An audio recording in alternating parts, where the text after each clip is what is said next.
Hi guys! Welcome back to my vlog! Ito na nga pala ang pinakahihintay yung part 2 ng trip namin ng mga tropa sa Zambales. Kung yung iba nga ay pumunta sa beach para mag-water activities, pues ibayin nyo kami. Ang pinunta talaga namin dito ay para mag-inom. Ama!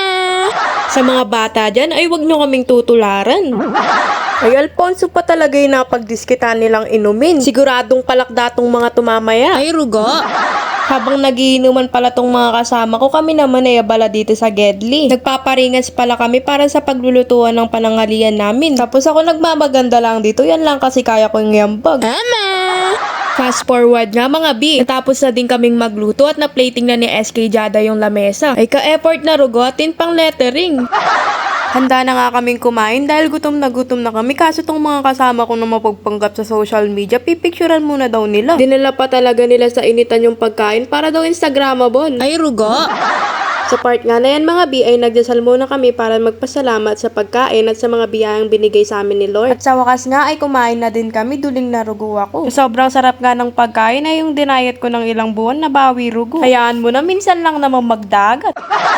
Napasarap nga yung pagkain namin, kaya tingnan nyo rugo yung aftermath. Parang nataob yung lamesa. Pagkatapos nga kumain, yung mga kasama namin na nakatoka sa paghuhugas ay nagugas na nga. Ganyan talaga kami pag nag-outing, may kanya-kanyang gawain. Pagkatapos nga ng gawain ng bawat isa, ano pa bang gagawin kundi syumat. Kauwi talaga namin nito, wala na kaming atay. Ama!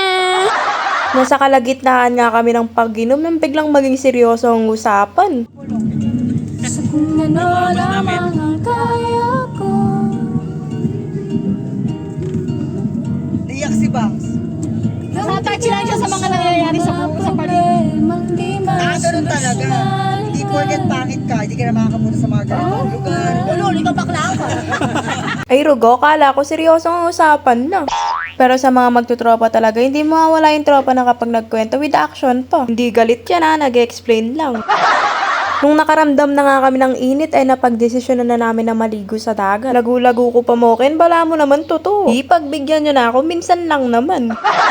Ito namang mga kasama ko ay umarawan, sayang daw ang gluta. Ay rugo! Pero syempre, bago ang lahat, kailangan muna nating mag-picture-picture para may pang-post tayo sa social media. Ganyan talaga pag social climber ka. Ama! Puro ako na lang nakikita nyo sa video na to, pero wala kayong magagawa, vlog ko to. Pagkatapos nga namin mag-picture-picture, ayan, nag-swimming na kami. Madami pa nga kaganapan pagkatapos yan, pero hindi ko na na-videoan, tinatamad na ako.